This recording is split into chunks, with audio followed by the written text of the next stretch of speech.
heard Douglas Ross on the radio this week, and he was asked if Boris Johnson is a truthful man. And guess what he said? He said yes. What the fuck? Douglas Ross is such a dick for saying that. Justice for the 97.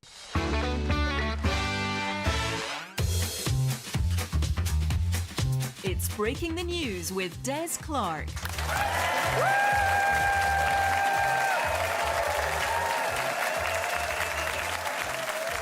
I am Des Clark, and this is Breaking the News, the show that breaks the week's news and asks four opinionated panellists to put it back together again. And joining me this week is stand-up Christopher MacArthur-Boyd, and with him is comedian Olga Koch. And facing off against them is stand-up Elaine Malcolmson, and alongside her it's comedian and president of the Guild of Paul Foot Connoisseurs, Paul Foot.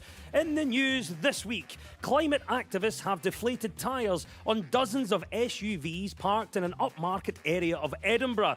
Police have appealed for witnesses who saw anything suspicious on Saturday between the hours of horse riding lessons and bridge club. Researchers at Imperial College have discovered a compound found in magic mushrooms may be used as an alternative to antidepressants. The discovery is a great relief for people battling depression, as well as for researchers who can't believe they got away with claiming they bought magic mushrooms for science. And Scotland has seen a boost in the number of space jobs, with hundreds employed in the sector. Of course, growing up in Scotland, the Scots are best prepared for the environment of space. Cold, bleak and void of life. If you can live in Motherwell, space is a doddle. Right, you've met the panel. Let's crack on with round one.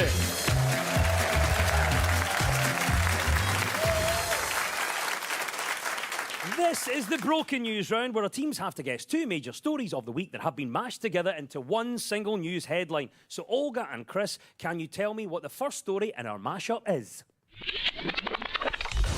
The legal requirement to be fined is due to be dropped from Boris Johnson and Rishi Sunak next week. From Monday, it will no longer be the law that you have to reach lockdown rules in Westminster. The change will be welcomed by many, but not Nicola Sturgeon.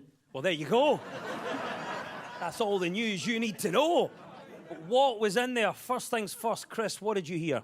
Was it the Partygate? Well done, Chris. Yes, this is the news that Boris Johnson and Rishi Sunak have rejected calls to resign despite being fined by police for breaking lockdown rules in Downing Street in June of 2020. The Prime Minister, the Chancellor and the Prime Minister's wife all received fixed penalty notices for attending a birthday gathering for the Prime Minister in Number 10.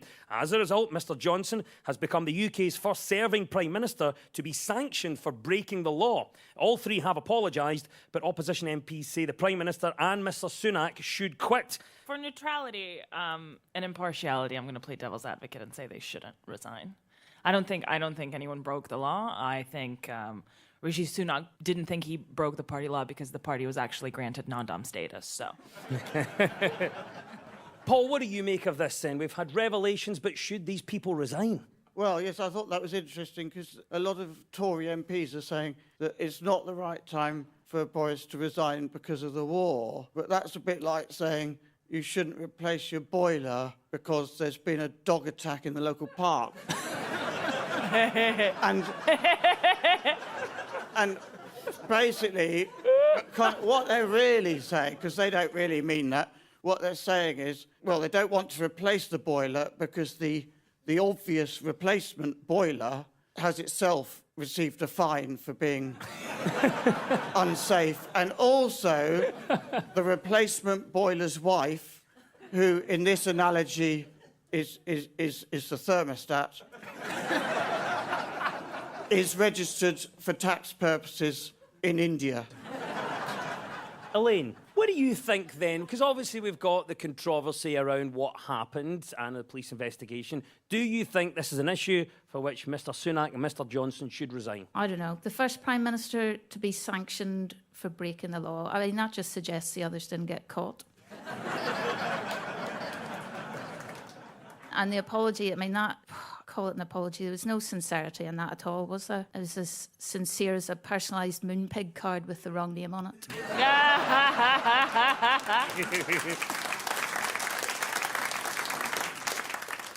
I feel bad for the wee guy at Nottingham University. Remember him? He got fined 10 grand for having his 21st birthday, and then he got kicked out of university.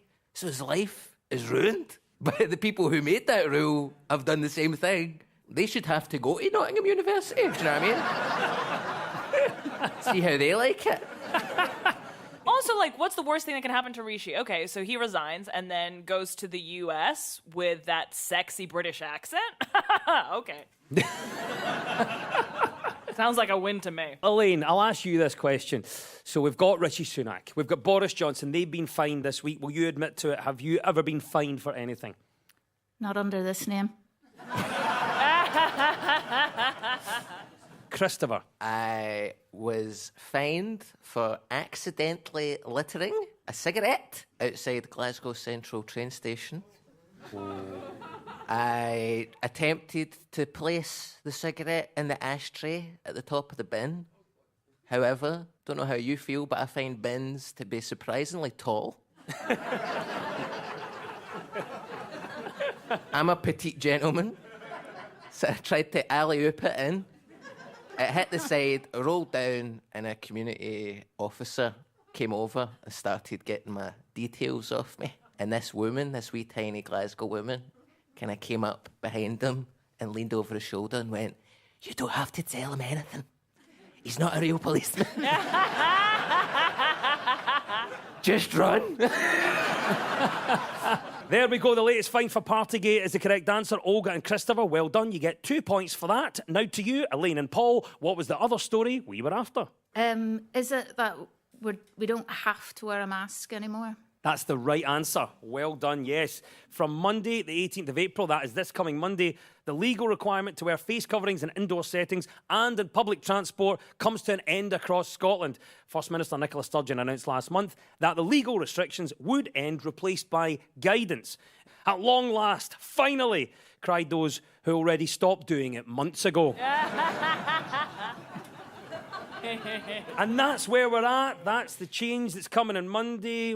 Paul, what do you think about this? Are you glad to see the back of masks? Well, of course, one always sees the back of masks. Especially if, like me, you wear them over the eyes. I've always worn them over the eye, so I always see the back.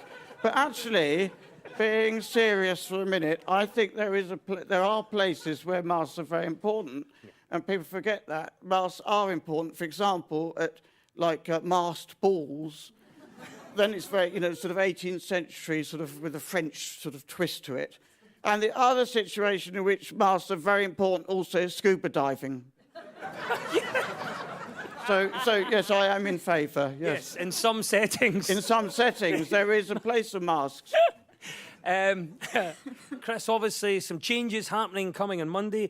Are you glad to see the back of masks? I was in Glasgow Central and I was at that wee bit at the back that has the escalator that goes for the smoking area across the road for the Yo Sushi Hotel up to the main concourse, right? And I was on the escalator and it was like, I was wearing my mask because the signs on the walls said to wear a mask. And there was a guy 2 steps up from me on the escalator, right? And then he spun round and didn't have a mask on. And he went right in my face and took his thing. He had his son with him, right? And he pointed at me and he went, "You're a sheep." Bah. And he bad at me, right? I've never been bad at before. But I didn't know what he was talking about. I thought he was explaining farmyard stuff to his son. I was like, "You're a sheep." Bah. He was like, "No, you're a sheep because you do what they tell you to do." And that really annoyed me, not because he was having a go at me, but just I don't like that analogy. Because in my experience, sheep are notoriously disobedient. That's why we have sheepdogs, to threaten the sheep. And it just really annoyed me, man, Fair enough if I was in Central Station and then I heard a voice behind me go, "Ho, put a mask on." And then I turned round and it was a border collie on its hind legs.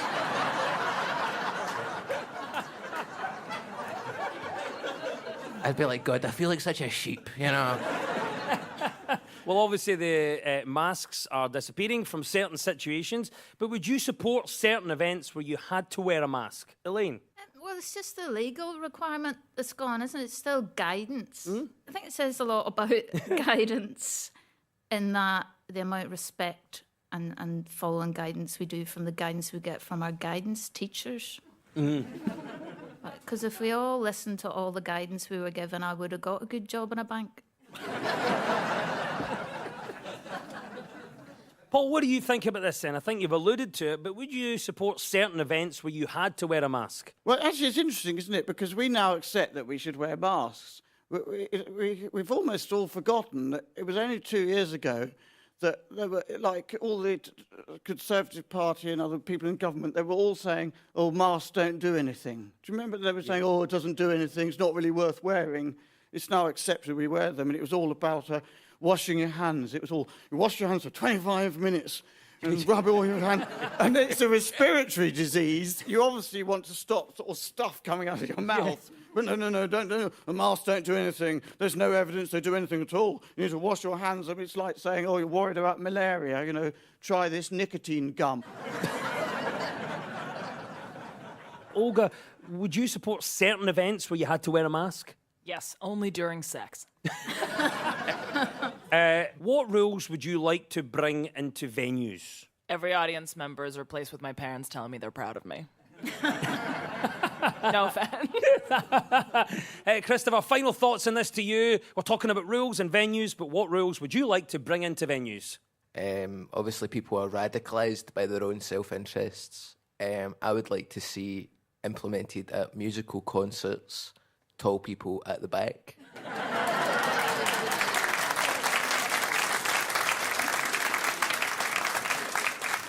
Well done, Elaine and Paul. You get 2 points for that. It was the mashup of fines for the Prime Minister and Chancellor and the changes in the laws surrounding face coverings in Scotland. And at the end of that round, the teams are all square.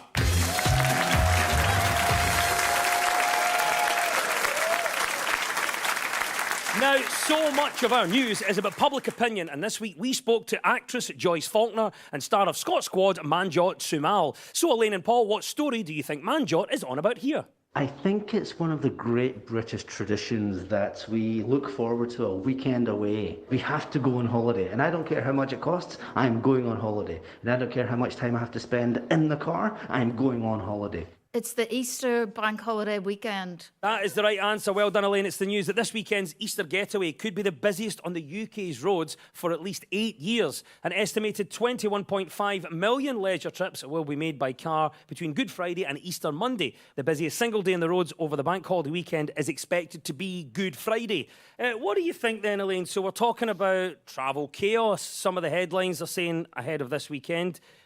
Why do we feel we have to travel at Easter? I don't know, it's like the big Easter getaway. I always thought like the key theme of Easter was to come back.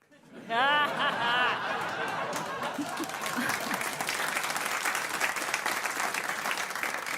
suppose you have to go away in order to come back, don't you? Yeah. But yeah, there's going to be like traffic jams, real disruption, flight cancellations, no ferries. It's just a real shame, like for those who gave up public transport for Lent.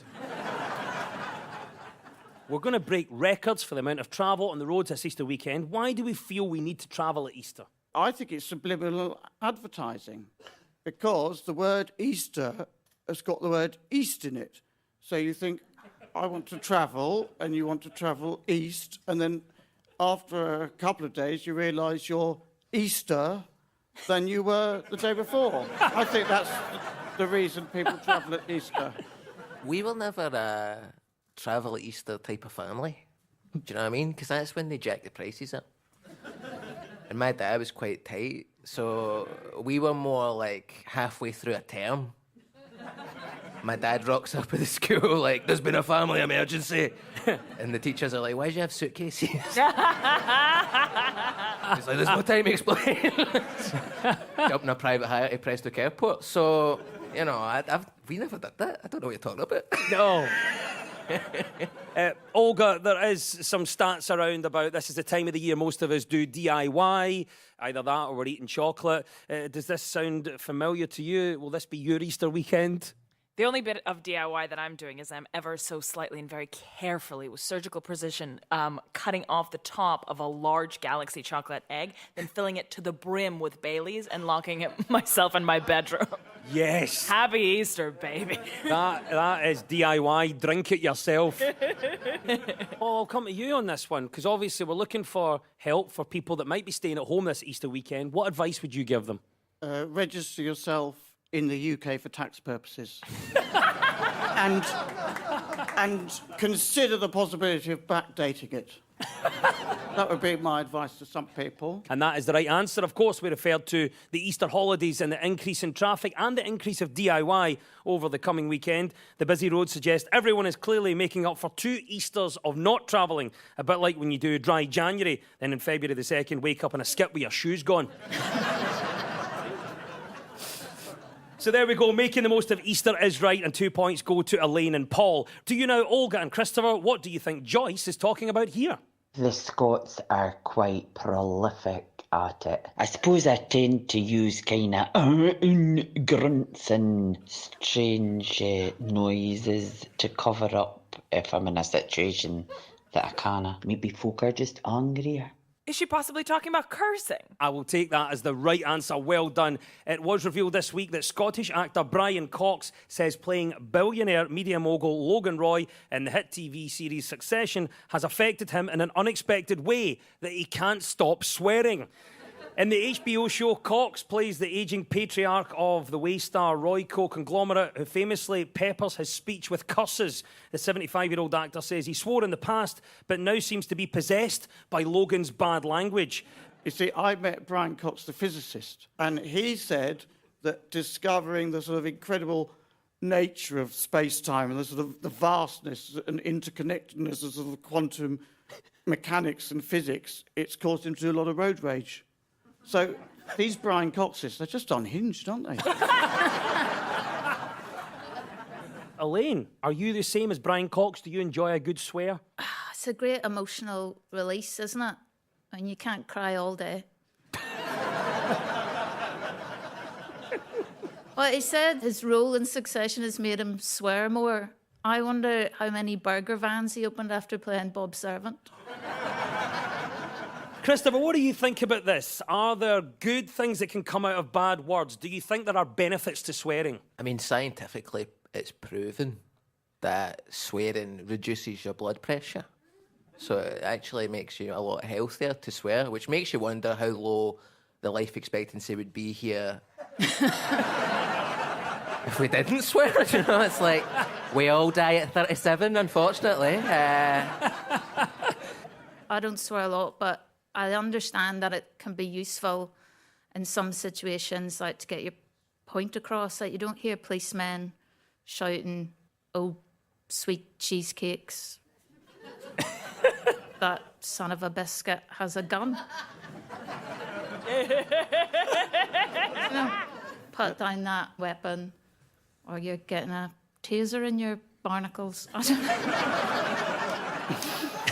That was so good. At least 3 of those were recipes in this week's Bake Off. In Russia, we also have an F word that no one's allowed to say, and that's freedom.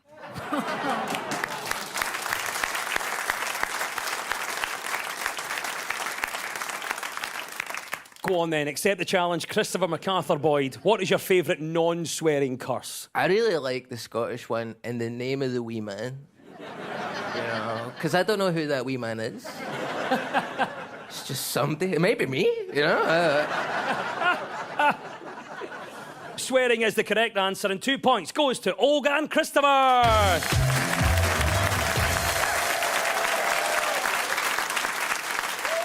You're tuned to Breaking the News on BBC Radio Scotland with me, Des Clark. Now, this round is all about who's in the news. So I will play you a clip of a mystery person. All you have to do is tell me who it is. So Olga and Christopher, you're first this time. Tell me, who is this? But it was just such a relief when I realised the rest of Northern Ireland thought it was good. You know, that resonated with them really. You know, that was really important for me. So there's a huge sense of relief. Is that Lisa McGee? Yes, 4 years after crashing onto our screens with memorable lines such as, I don't want to be an individual on my own, Derry Girls returned this week for a third and final series. The coming-of-age sitcom, written by Lisa McGee, follows 4 teenage girls and one wee English fella in 1990s Derry as they navigate concerts, crushes and bomb scares. Elaine Malcolmson, Derry Girls, massive, hit successful comedy from Northern Ireland. Are you a fan of this show? Yes. And, like, Lisa McGee's a fantastic writer, and she wrote London Ash before. It's a really good show. It's quite nice because she talks about how the school in Derry Girls is based on her own school, and it's a nice touch because it's the school in Derry Girls has got the same motto on their blazers as her school, which is Advent Regnum Tuum, which means Thy Kingdom Come. And my school motto was Per Deum et Industrium, which means for God and industry. It's no wonder we look scared all the time. Did nobody know the Latin for enjoy your studies? Or, have a nice day. It does set a tone. Paul, what about it? Derry Girls' third series, very successful show. Are you a fan of Marvellous. Well, I haven't actually seen Derry Girls, but I do approve of the concept of Derry Girls. I mean, you obviously need girls in Derry because otherwise it would all just be men, wouldn't it? And then it's not going to be very satisfactory. A lot of the men will some of them will be, I suppose, gay and get together with, but not all of them. And some of them are going to be living a lie, just living with other men, and there's no women there. And they might be happy to a point, but eventually they're going to die out anyway because there's no one making any more people in Derry. And it was so. I think Derry Girls is vital. It's absolutely vital. Elaine, what about it? We're talking about Derry Girls and the impact the show is having. As someone from Northern Ireland, are you surprised by this? No, because we're a good laugh. I'm surprised that people are surprised. I suppose people kind of thought in Northern Ireland in the 90s we were just sitting watching Noel's house party in a trench or something, but people were having ordinary lives, so I mean, they had to make your own fun sometimes because paramilitaries had put a stop to drugs and joyriding, but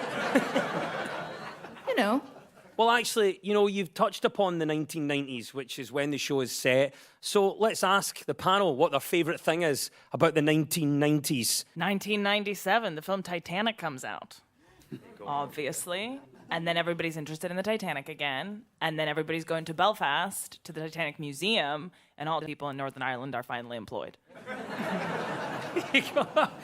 She was fine when she left us.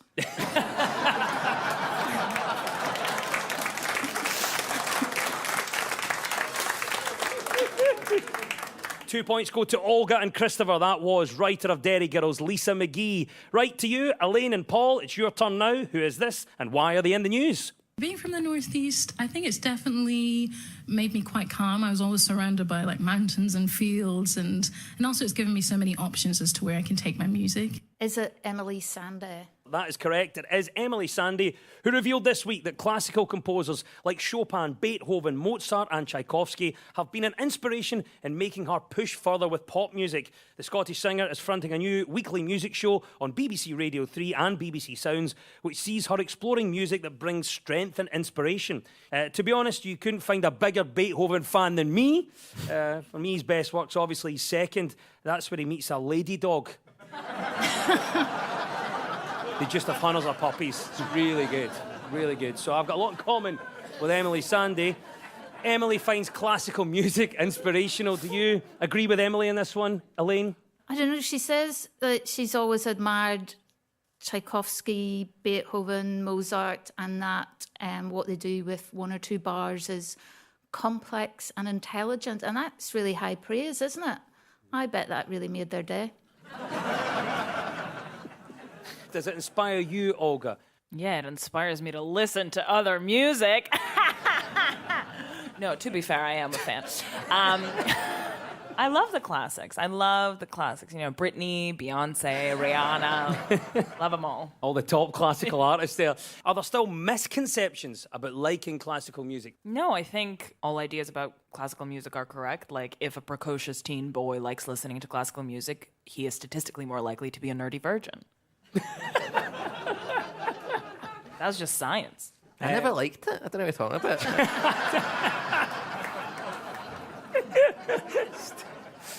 What do you think about this then, Christopher? Do you think there are still misconceptions about liking classical music? You're never surprised by somebody listening to classical music. You're never like on the train and somebody's blasting like GBX bits and pieces anthems on their phone out loud, and then somebody goes, "Get that off and stick on Dance of the Sugar Plum Fairy." Do you know what I mean? Like, you're never like, "Oh, I didn't think he would like that." You know, you're always like, "I knew you would like that because you've got an Elizabethan wig on or something." Do you know what I mean?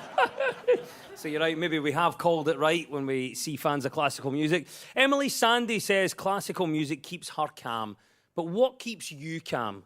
Big game hunting. I just find it so relaxing. You might see like a beautiful giraffe or something, and you bang, you shoot it, and you just, all your sort of tension melts away, and all the sort of worry about gas bills and the environment and all that stuff, you forget about it. Some people do paintballing, but this is so much more relaxing. You don't even have to use a gun. You could just kick an alligator in the face. It's so therapeutic. I recommend it to anyone. Well done, singer-songwriter Emily Sandy is the right answer, and 2 points goes to Elaine and Paul. And it's time now for our final quick-fire round, which is all about deciphering the numbers in the news. So I will read out a headline. All the teams have to do is fill in the blanks. So get ready, teams. When we run out of time, you'll hear this. I think I've got away with it. There you go. That's BBC News presenter Sean Lay there doing his best Boris Johnson impression. Here we go. What only happens every 13 years? Chris? How often do you go for a night out with your friend after they've had a baby? What only happens every 13 years? Olga? A major sports tournament is held in a country that isn't a dictatorship. What only happens every 13 years? Elaine? Brian Binde.